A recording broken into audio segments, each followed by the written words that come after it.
প্রিয় নবীর জিয়ারতে চল রে মদিনায়,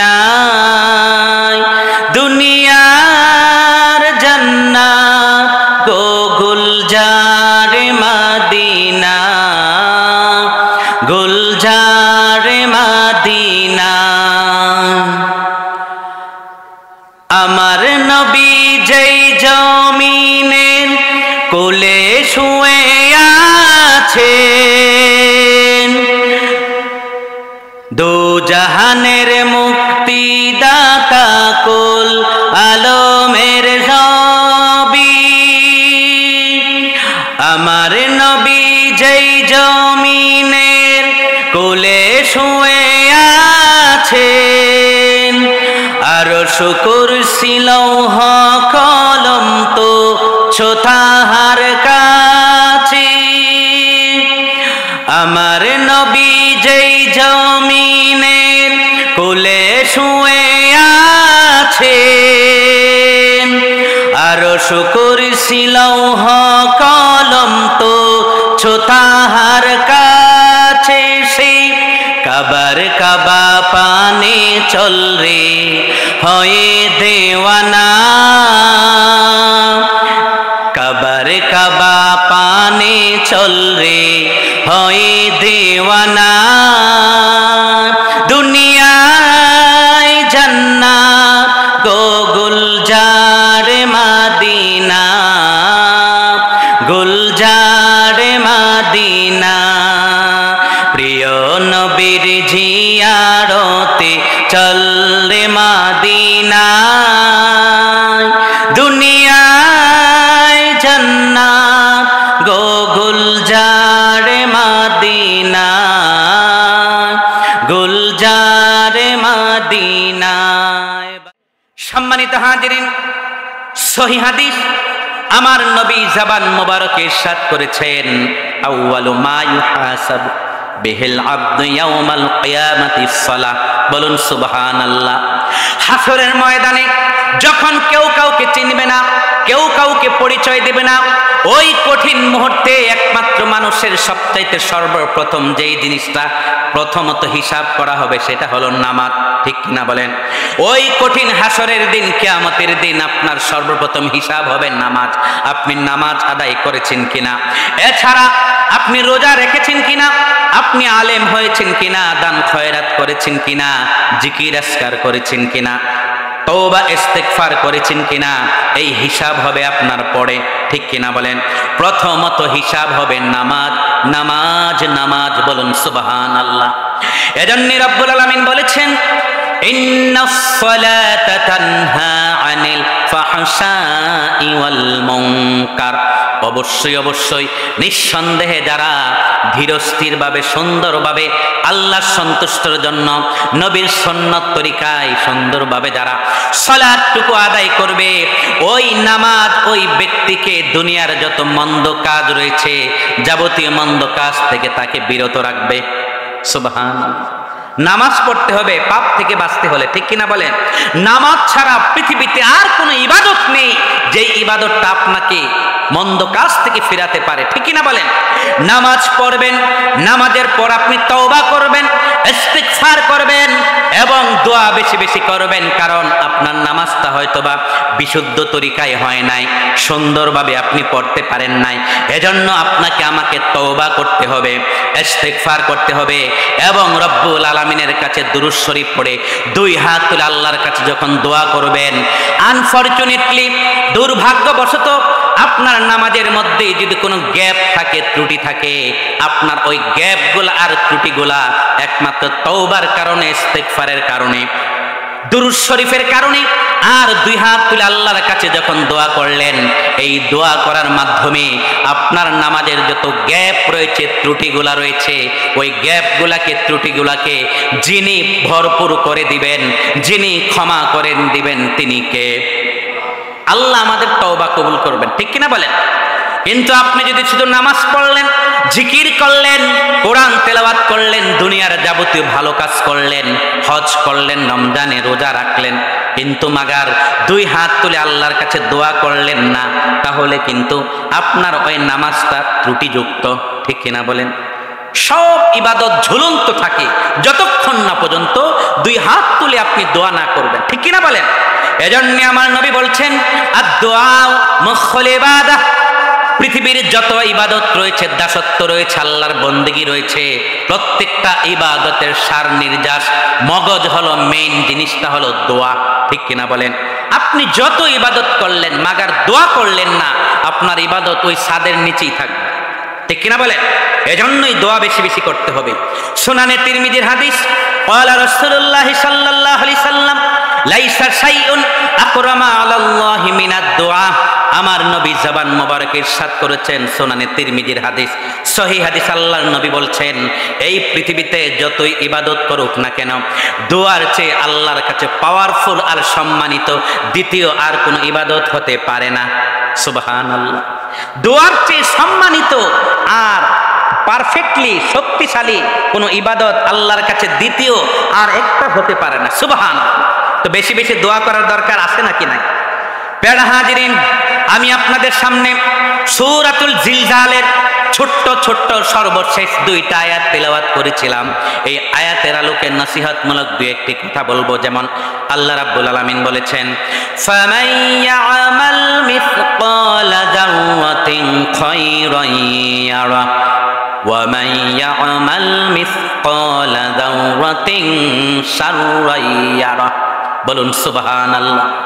আল্লাহ রাব্বুল আলামিন বলছেন, এই পৃথিবীতে 10 বছর, 20 বছর, 50, 100 বছর আমার বান্দারা যারা জীবিত থাকবে, এই পৃথিবীতে সে জাররা পরিমাণ ভালো কাজ যদি সে করে থাকে, ওই জাররা পরিমাণ আমলটুকু সে হাসরের ময়দানে আয়নাতে যেমনি ভাবে লুকিং গ্লাসে আপনার চেহারাটা যেমনি ভাবে ক্লিয়ার পরিষ্কার দেখা যায়, তার চেয়েও আরো নিট এন্ড ক্লিন পরিষ্কার আল্লাহর আমল নামায় আপনার আমার যে আমল নামা রয়েছে, ওই আমল নামার মধ্যে আমার জাররা পরিমাণ ভালো কাজ এবং জাররা পরিমাণ মন্দ কাজ উভয় আমলগুলা কাল হাসরের ময়দানে আমরা পরিষ্কারভাবে দেখতে পারবো। সুবহানাল্লাহ। যত ভালো কাজ করি, যত মন্দ কাজ করি, একটা লোক আপনাকে বলল একজন বাজারে এসে, আমি বাতাকাশি বাজারে যাব, তখন আপনি বাজার থেকে বলে দিলেন, এই তো সামনে পূর্ব দিকে গিয়ে কুটুমপুর নামবেন, কিংবা এখান থেকে একটা অটো নিয়ে তীরচরের মাথা দিয়ে ঢুইকা আপনি বলবেন যে আমি বাতাকাশি যাব, এই আঙ্গুল দিয়ে ইশারা দিয়ে দেখাই দিলেন। কিংবা এই মহল্লায় কেউ এসে আপনাকে বলল অমুক মেম্বারের বাড়ি কোনটা, অমুক চেয়ারম্যানের বাড়ি কোনটা, অমুক মাওলানা হাফেজ সাহেবের বাড়ি কোনটা। আলহামদুলিল্লাহ, যতটুকু জানতে পেরেছি এই গ্রামে নাকি প্রায় 400-র উপরে কোরআনে হাফেজ রয়েছে। বলুন আলহামদুলিল্লাহ। আমার মনে হচ্ছে যেটা 4 থেকে 4,500 মানুষ এই ঐতিহ্যবাহী বাতাওগাছি গ্রামে, আলহামদুলিল্লাহ। এর মধ্য থেকে 400 কে 450 হাফেজে কোরআন, অর্থাৎ কোরআনের পাখি যাদের জেহানের মধ্যে, যাদের সিনার মধ্যে টোটালি আল্লাহর পবিত্র কোরআনটা কমপ্লিট ভাবে যারা জেহানে মুখস্থ করে রেখেছেন, এই গ্রামটা একটি অন্যান্য 8-10টা গ্রামের মতো নয়। ঠিক কিনা বলেন? এই গ্রামটি নিঃসন্দেহে একটি আদর্শ গ্রাম। বলুন আলহামদুলিল্লাহ। এমনকি এই গ্রামের প্রত্যেকটা আনাচে কানাচে যারা কবরবাসী হয়ে আছে, প্রত্যেকটা কবরবাসীর জন্য এটা বিশাল একটা শুকরিয়ার ব্যাপার। বলুন আলহামদুলিল্লাহ। এই গ্রামের প্রত্যেকটা নারী পুরুষ, যুবক যুবতী, বাবা মা, বড় ভাই বোন যারা আছে, প্রত্যেকটা মানুষের জন্য এই 400 থেকে 450 হাফেজ কোরআন যেই গ্রামে, প্রত্যেকটা মানুষের জন্য এটা বিশাল একটা সৌভাগ্যের ব্যাপার। বলুন সুবহানাল্লাহ। কারণ আপনি হয়তোবা হাফেজ হতে পারেন নাই, কিংবা আপনার সন্তান হয়তোবা হাফেজ হতে পারে নাই, কিন্তু আপনার প্রতিবেশীর ভাতিজাটা হাফেজ সাহেব। ঠিক কিনা বলে? এটা একটা ভাগ্যের ব্যাপার কিনা? এজন্য আমরা দোয়া করব হাফেজে কোরআন যারা আছে, আল্লাহ যেন তাদেরকে দুনিয়া এবং আখিরাতের জন্য হক্কানি দায়ী ইলাল্লাহ হিসেবে আল্লাহ প্রত্যেকটা হাফেজে কোরআনকে কবুল করে। আমরা বলি আমিন। প্যারা হাজিরিন, এখন কি মাস চলে বলুন তো? আরবি কি মাস চলে? আলহামদুলিল্লাহ। বলুন আলহামদুলিল্লাহ। রজব মাস, এটা বিশাল একটা ভাগ্যের ব্যাপার, ঠিক কিনা বলেন? যারা পেয়েছি গত একটি বছর পূর্বে, আজ থেকে প্রায় 360 দিন 355 দিন পূর্বে, এই যে রজব মাসের আজকে 5 তারিখ মনে করেন, এই 5 তারিখে একটি বছর পূর্বে আমাদের মধ্যে অনেক ভাই বন্ধুগণ যারা জীবিত ছিলেন, ছিল কিনা বলেন? কিন্তু ওর মধ্য থেকে কিছু ভাই বন্ধুগণ, চাচি, ভাবি, বোন, মেয়ে, মা, খালা অনেকেই আছে যারা 2025-এ এসে রজব মাসে তারা জীবিত নাই। আছে নাকি নাই? আছে নাকি নাই?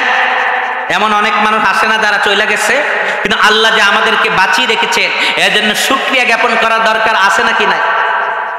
ইংরেজিতে একটি কথা আছে, the most certain thing is our life is death. আমাদের জীবনের একটাই সুনিশ্চিত বিষয়, আপনাকে আমাকে মরণের স্বাদ গ্রহণ করতে হবে, ঠিক কিনা বলেন?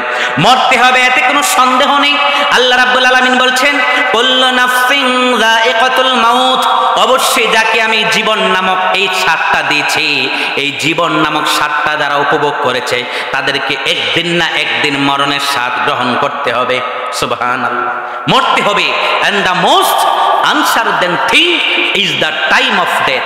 আর আমাদের জীবনের একটাই অনিশ্চিত বিষয় যে আমরা কখন, কোথায়, কোন হালতে মারা যাব, এটা পৃথিবীর কোনো মানুষ অদ্য পর্যন্ত বলতে পারে নাই, এখনো পারবে না।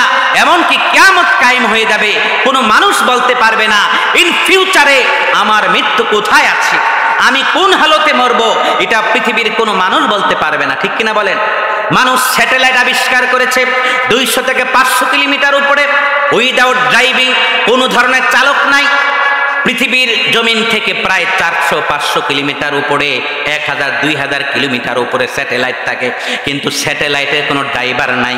এতদা সত্ত্বেও স্যাটেলাইট যদি কোনো সমস্যার সম্মুখীন হয়, জমিন থেকে কম্পিউটারের মাধ্যমে ওই স্যাটেলাইটের সমস্যাটুকু মানুষ সব সমস্যার সমাধান করে দিতে পারে।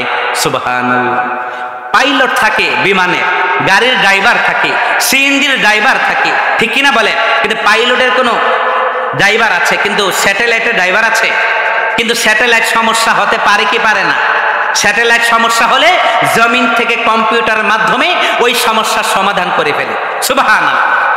এত মানুষকে জ্ঞান দিয়েছে আল্লাহ, এরপর আল্লাহ বলছেন, ওয়ামা উতিতুম মিনাল ইলমি ইল্লা কলিলা। আমি মানুষদেরকে খুবই খুবই সামান্যতম জ্ঞান দিয়েছি। এই সামান্য জ্ঞানের মাধ্যমে মানুষ স্যাটেলাইট 400-500-1000 কিলোমিটার উপরে ওই স্যাটেলাইটের সব সমস্যার সমাধান করে দিতে পারে, ঠিক কিনা বলেন? কিন্তু মাগার ওই ঘরের কোনায়, ঘরের পাশে কবরস্থানে মাত্র 3.5 হাত মাটির নিচে ওই দাদা, ওই দাদি, ওই বাবা মা, ওই কবরবাসী কোন হালতে আছে, মাগার এই জিনিসটা রিসার্চ করতে পারে নাই। রিসার্চ করতে পারছে? কবরবাসীকে কোন হালতে আছে এটাকে আমরা কেউ জানি? আপনার গ্রামে কবরবাসী শুয়ে আছে লক্ষ লক্ষ, হাজার হাজার, শত শত মানুষ, যেই সব কবরগুলা পুরাতন, ঠিক কিনা বলেন? তো ওইখানে কবরের অবস্থা কে কি হালতে আছে আমরা কি জানি? মাত্র 3.5 হাত মাটির নিচে কোন হালতে মানুষ আছে এটা বিজ্ঞানী বলেন, দার্শনিক বলেন, বৈজ্ঞানিক বলেন, কোন সায়েন্টিস্ট, কোন ব্যক্তি, কোন আল্লাহর ওলি পর্যন্ত, অদ্ধ পর্যন্ত আবিষ্কার করতে পারে নাই। কিন্তু মানুষ স্যাটেলাইট সমস্যা হলে সব সমস্যার সমাধান করতে পারে জমিন থেকে কম্পিউটারের মাধ্যমে। সুবহানাল্লাহ। সম্মানিত হাজিরিন, এই যে পবিত্র রজব মাস, মুখতাসার আমি আপনাদেরকে কয়েকটি আমলের কথা বলবো, যেই আমলগুলা যদি আপনি আমি করতে পারি, অবশ্যই এই রজব এবং শাবানের পরিপূর্ণ বরকত আমাদের নসিব হবে। বলুন সুবহানাল্লাহ। তো মুখতাসার যে আমলগুলা করতে গেলে কোনো আলেম হতে হবে এরকম নয়, কোনো শিক্ষিত হতে হবে এরকম নয়, কোনো সুন্দর ধনী লোক, সেলিব্রিটি হতে হবে এরকম নয়। জাস্ট আপনি একটু মন দিয়ে শুনবেন এবং একটু প্র্যাকটিক্যালি আমল করার চেষ্টা করবেন। ইনশাল্লাহ আমল করবেন তো? আমার সম্মানিতা মা বোনেরা যারা মাইকের শব্দ পাচ্ছেন, আপনাদেরকে বলতেছি, প্লিজ দয়া করে আমি সংক্ষিপ্ত আকারে কয়েকটি রজব এবং শাবান মাসটুকু আমরা কিভাবে কাটাতে পারি আপনাদেরকে একটু আইডিয়া দেব। ইনশাল্লাহ কথাগুলো শুনবেন এবং আমল করার চেষ্টা করবেন। বলুন আমিন। সম্মানিত হাজিরিন, এই যে পবিত্র রজব মাস আসছে এবং শাবান মাস আসবে আর কিছুদিন পর, আমাদের প্রথম যে কাজটা হবে রজবের চাঁদ দেখা। এটাও একটা সুন্নত। সুবহানাল্লাহ। আল্লাহ রাব্বুল আলামিন বলছেন, কুল ইন কুনতুম তুহিব্বুনাল্লাহা ফাত্তাবিউনি ইউহিব্বুকুমুল্লাহ ওয়া ইয়াগফির লাকুম যুনুবাকুম ওয়াল্লাহু গফুরুর রহিম। বলুন সুবহানাল্লাহ। আল্লাহ রাব্বুল আলামিন বলছেন, হে আমার বন্ধু, হে আমার প্যারা হাবিব, আপনি আপনার গুনাহগার উম্মতদেরকে মেসেজটুকু জানিয়ে দেন, আমার গুনাহগার বান্দাদেরকে আপনি জানিয়ে দেন, তারা যদি রব্বে এলাহির আল্লাহ রাব্বুল আলামিনের দিদার এবং মহাব্বত পেতে চায়, অবশ্যই তারা যেন আপনাকে আগে মহাব্বত করে ভালোবাসে। সুবহানাল্লাহ। যদি আপনাকে তারা মহাব্বত করে ভালোবাসে, এবং ভালোবাসাটা শুধু মৌখিক বললেই চলবে না, অন্তরে ভালোবাসে এটাও বললে চলবে না, কাজে কর্মে প্রমাণ করতে হবে, ঠিক কিনা বলেন? যদি আপনি বলেন আমি নবীর উম্মত, আমি নবীকে ভালোবাসি, কিন্তু মুখে দাড়ি নাই, আপনি কি নবীদের খাঁটি আশেক? নো। যদি বলেন আমি নবীর খাঁটি আশেক, কিন্তু আপনি সিগারেট খাওয়া ছাড়তে পারেন নাই, আপনি কি নবীর আশেক? নো। মুখে বললে চলবে না, অন্তর থেকে বিশ্বাস করে বলতে হবে এবং নবীর সুন্নাত মোতাবেক আমল করতে হবে, তখনই আপনি নবীদের খাঁটি আশেকে রাসূল, ঠিক কিনা বলেন? এজন্য আল্লাহ রাব্বুল আলামিন বলছেন, তারা যদি আমাকে পেতে চায়, অবশ্যই ভায়া হিসাবে আপনাকে ধরতে হবে, আপনাকে মহাব্বত করতে হবে, ভালোবাসতে হবে, আপনাকে অনুসরণ করতে হবে। আর আপনাকে যখন সে অনুসরণ করবে, মহাব্বত করবে, ভালোবাসবে, অবশ্যই আমি আল্লাহ রাব্বুল আলামিন তাকে ভালোবাসবো। শুধু তাই নয়, তাকে ভালোবাসার পাশাপাশি ওয়ায়াগফির লাকুম যুনুবাকুম ওয়াল্লাহু গফুরুর রহিম। বলুন সুবহানাল্লাহ। আমি আল্লাহ রাব্বুল আলামিন তাদেরকে ভালোবাসবো, শুধু তাই নয়, ভালোবেসে মহাব্বত করে আমি তাদের অতীতের সমস্ত গুনাহ রাশিগুলি ক্ষমা করে দেব, মাফ করে দেব। শুধু তাই নয়, ওই তাদের পাপ, ওই যে গুনাহ ছিল, ওই গুনাহ রাশির মধ্যে আমি আল্লাহ রাব্বুল আলামিন নেকি দিয়ে, পণ্য দিয়ে ভরপুর করে দেব। সুবহানাল্লাহ। তো নবীকে ভালোবাসতে হবে, ঠিক কিনা বলেন? শুধু ভালোবাসলেই চলবে না বাবারা আমার, যুবক ভাইরা আমার, নামাজ পড়তে হবে, নবীর সুন্নাত রেখে আমল করতে হবে, ঠিক কিনা বলেন? রজব মাসে প্রথম সুন্নত হলো চাঁদ দেখা।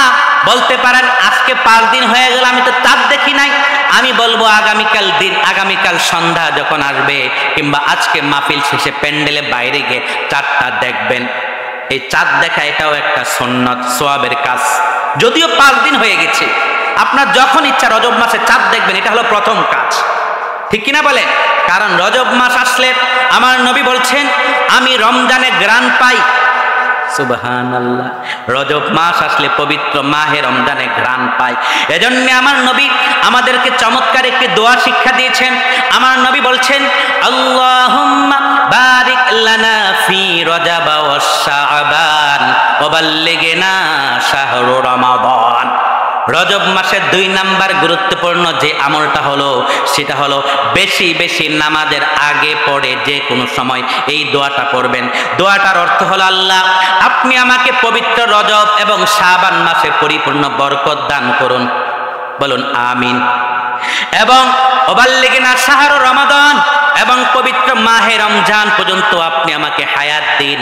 সুবহানাল্লাহ। যদি আরবিটা পারেন এভাবে পড়বেন, আল্লাহুম্মা বারিক লানা ফি রজব ওয়া শাবান ওয়া বাল্লিগনা রমাদান।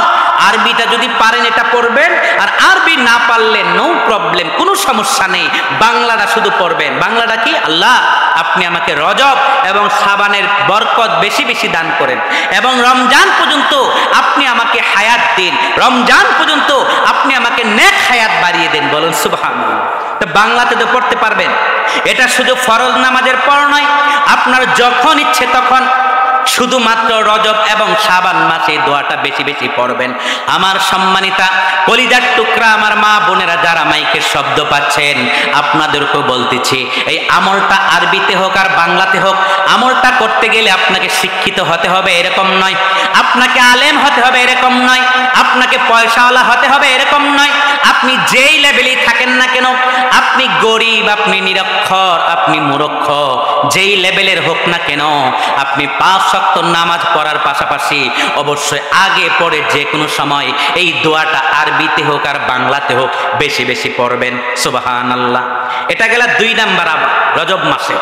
3 নাম্বার আমল হলো অবশ্যই 5 ওয়াক্ত নামাজ বা জামাত জামাতের সহিত পড়ার চেষ্টা করবেন। যদি জামাতের সহিত নাও পড়তে পারেন, কমপক্ষে একাকিত্ব হলেও ফজরের নামাজ 4 রাকাত, জোহরের নামাজ কমপক্ষে 10 রাকাত, আসরের নামাজ 4 রাকাত কমপক্ষে, মাগরিবের নামাজ কমপক্ষে 5 রাকাত এবং এশার নামাজ কমপক্ষে 9 রাকাত, টোটাল হলো 32 রাকাত নামাজ। অতীত দিনে, অতীত মাসে, অতীত বছরে আপনি নামাজ পড়েন নাই, কোনো সমস্যা নেই, তওবা করবেন, আল্লাহর কাছে ক্ষমা চাইবেন আর বলবেন, আল্লাহ এই পবিত্র রজব মাস আসছে, আমি রজব মাসে নামাজ স্টার্ট করলাম, আপনি আমাকে ক্ষমা করে দেন। সুবহানাল্লাহ। কথাটা বুঝতে পারছেন? এগুলা কেন বলতেছি? মনে করেন এক্সাম্পল একটা দিচ্ছি, মনোযোগ দিয়ে শুনবেন। একটা স্টুডেন্ট, তার বয়স কত? 16 থেকে 18। ইন্টারে যে ছেলেরা পরীক্ষা দেয় বয়স কত? 16 থেকে 18 না? 18 বছর একটা ছেলে জীবনেও ইন্টারে ক্লাস করে নাই। কথাটা মনোযোগ দিয়ে শুনবেন। একটা উদাহরণ দিচ্ছি। একটা ছেলে আপনার ইন্টারের একদিনও ক্লাস করে নাই, গাইড কিনে নাই, বই পড়াশোনা করে নাই। একটা 20 বছরের, 18 বছরের, 16 বছরের যুবক, ওই ছেলেটাকে যদি আপনি বলেন, বাবা আগামীকাল তো ইন্টার ফাইনাল পরীক্ষা, ফাইনাল মানে সেন্টার পরীক্ষা, তুমি আগামীকাল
তারা কাইফা ফাআলা রাব্বুকা বিআল আসহাবিল ফিল এটা পারেন, ইন্না আতাইনাকাল কাউসার এটা পারেন, কুল আউযু বিরাব্বিন নাস, কুল আউযু বিরাব্বিল ফালাক, সূরা হাসরের শেষ 3 আয়াত, আয়াতুল কুরসি, যে কোনো জায়গা যে কয়েকটা সূরা আয়াত পারেন ওইগুলা মুখস্থ করবেন, শাহাদাত আঙ্গুল দ্বারা এইভাবে একটু মিলাবেন, মিলানোর পর 2, 4, 5 মিনিট 20 মিনিট যতক্ষণ পারেন একটু কোরআনটার সাথে কথা বলবেন, এভাবে পড়বেন আর বুকের সাথে একটু মিলাবেন, মিলানোর পর একটু চুমু দিবেন, চুমু দিয়ে কোরআনটাকে একটু মহাব্বত করবেন, ভালোবাসবেন, নাতিকে চুমু দেন, সন্তানকে চুমু দেন, ভাগিনা ভাগিনের কপালে হাতে গালে চুমু দেন, মহাব্বত করে ভালোবেসে। কিন্তু কোরআনকে তো চুমু দেন নাই এমন অনেক আশেক আছে নাকি নাই? আল্লাহর গোলাম নবীর উম্মত আছে নাকি নাই? এজন্য রজব মাস, শাবান মাস গুরুত্বপূর্ণ আমল হলো কোরআন পড়বেন, কোরআন ধরবেন, কোরআনকে চুমু দিবেন, কোরআনকে মহব্বত করবেন। এরপর যেটা বলবো অবশ্যই কোরআনের অর্থ পড়বেন। আল্লাহ আপনাকে কি মেসেজ দিলেন বাংলাতে যদি অর্থটাও পড়েন, দ্যাটস এনাফ, আল্লাহর রহমতে আপনার সওয়াব হবে। তবে আরেকটা জিনিস মারাত্মক ভয়ঙ্কর ভাবে বলে যাচ্ছি, সেটা হলো বাংলায় উচ্চারণ করা দেখে দেখে কোরআন পড়া যাবে না, যাবে না, যাবে না। কথাটা বুঝতে পারছেন? বাংলায় উচ্চারণ করা, আরবিতে কোরআন পড়া যাবে না, এটা হারাম, হারাম, হারাম। কারণ ম্যাক্সিমাম সময় আপনার কোরআনের বাংলায় পড়ার কারণে অর্থ বিকৃত হয়ে যায়। এজন্য সাবধান মুসলমান, বাংলায় উচ্চারণ করে কোরআন পড়া যাবে না। পারলে আরবিতে পড়বেন শুদ্ধভাবে, যতটুকু পারেন পড়বেন, আল্লাহ কবুল করার মালিক, ঠিক কিনা বলেন? কোরআন পড়ার পর তওবা করবেন, দোয়া করবেন, আল্লাহ আপনাকে ইনশাআল্লাহ ক্ষমা করে দিবে, ঠিক কিনা বলেন? এজন্য প্রিয় ভাইরা আমার, বাবাজিরা আমার, অবশ্যই আপনাকে কোরআন পড়তে হবে, কোরআনের অর্থ পড়তে হবে, কোরআনকে দিলে অন্তরে মনের ভিতরে লালন করতে হবে। তখন আপনাকে আমাকে যিনি জান্নাত দিবেন তিনি কে? পবিত্র রজব এবং শাবানের গুরুত্বপূর্ণ আরেকটি আমল হলো অবশ্যই আপনাকে আমাকে পবিত্র নফল সিয়াম পালন করতে হবে। কারণ হঠাৎ করে আপনি যদি রোজা রাখা শুরু করেন রমজানে, এটা কঠিন হয়ে যাবে। এজন্য পবিত্র সোমবার এবং বৃহস্পতিবার, এই রজব এবং শাবান মাসে যে কয়েকটা সোমবার এবং বৃহস্পতিবার পাবেন, আস্তে আস্তে কয়েকটা রোজা রাখার চেষ্টা করবেন। নফল রোজা যখন রাখবেন, নফল সিয়াম যখন পালন করবেন, এই রজবে 5টা 7টা 10টা রাখবেন, শাবানে কমপক্ষে 8 10টা 15টা রাখবেন, আর রমজানে 30টা রাখবেন। তখন রমজানের রোজাগুলো আপনার জন্য সহজ হয়ে যাবে, ঠিক কিনা বলেন? প্যারা হাজিরিন, তারপর গুরুত্বপূর্ণ রজব এবং শাবানে যে আমলটা করবেন, বেশি বেশি সাল্লাল্লাহু আলাইহি সাল্লাম, সাল্লাল্লাহু আলাইহি সাল্লাম, সাল্লাল্লাহু আলাইহি সাল্লাম, নবীজির উপর বেশি বেশি দুরূদ শরীফ পড়বেন। কারণ নবীজি বলেছেন, যারা বেশি বেশি আমার উপর দুরূদ শরীফ পড়বে কাল হাসরের ময়দানে সে আমার সবচেয়ে বেশি নিকটে থাকবে। সুবহানাল্লাহ। তারপর যে আমলটা করবেন, আস্তাগফিরুল্লাহ, আস্তাগফিরুল্লাহ, আস্তাগফিরুল্লাহ। এই আস্তাগফিরুল্লাহ পড়তে গিয়ে মারাত্মক আমরা একটি ভুল করে ফেলি। যেমন আস্তাগফিরুল্লাহ অর্থ হলো আল্লাহ আপনি আমাকে কাফের বানান, নাউযুবিল্লাহ। ক দিয়া, ব্যঞ্জন বর্ণ ক দিয়া, আরবি হরফ কাফ দিয়ে কে উচ্চারণ করে আস্তাগফিরুল্লাহ পড়লে এটা আপনাকে কুফরের দিকে নিয়ে যাবে, বলুন নাউযুবিল্লাহ। আর যদি পড়েন আস্তাগফিরুল্লাহ গইন দিয়ে, আরবি হরফ গইন, ব্যঞ্জন বর্ণ গ, আস্তাগফিরুল্লাহ, এটা যদি পড়েন এটার দ্বারা আল্লাহ আপনার জীবনের গুনাহকে ক্ষমা করে দিবেন। সুবহানাল্লাহ।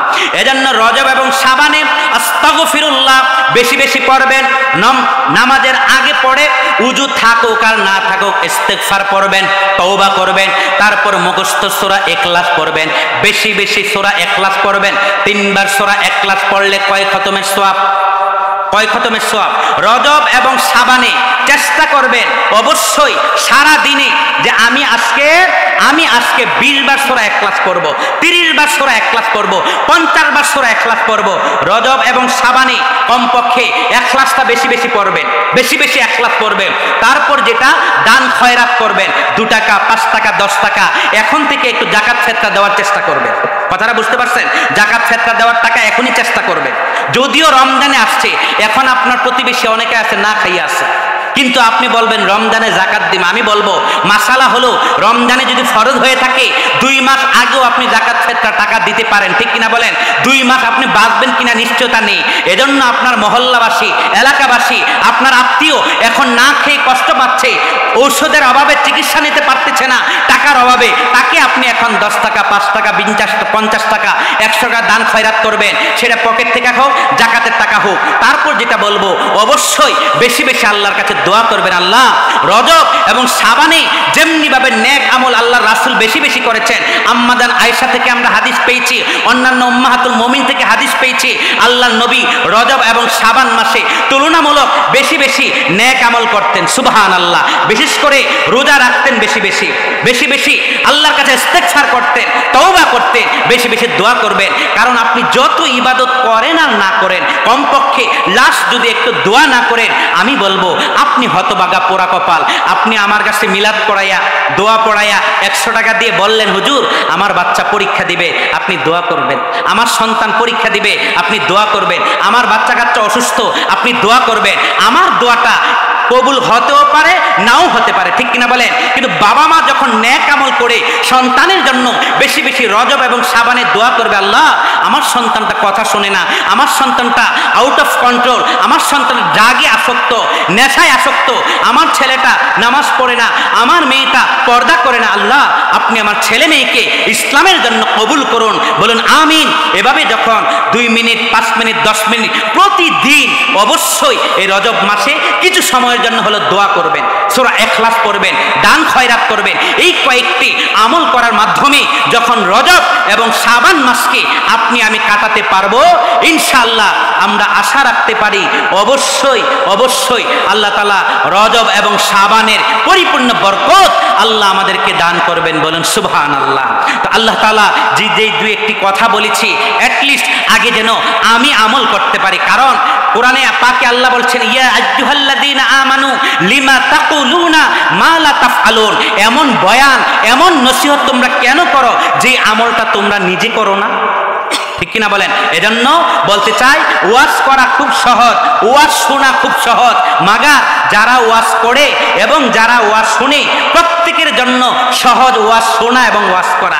কিন্তু কঠিন হলো যারা ওয়াজ করে এবং যারা ওয়াজ শুনে, শ্রোতা, তাদের জন্য কঠিন হলো ওয়াজটা সে অনুযায়ী আমল করা, ঠিক কিনা বলেন?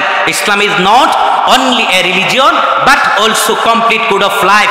ইসলাম শুধু একটি ধর্মের নাম নয়, বয়ানের নাম নয়, ইসলাম হলো একটি কমপ্লিট কোড অফ লাইফ, জীবন ব্যবস্থার নাম। বলুন সুবহানাল্লাহ।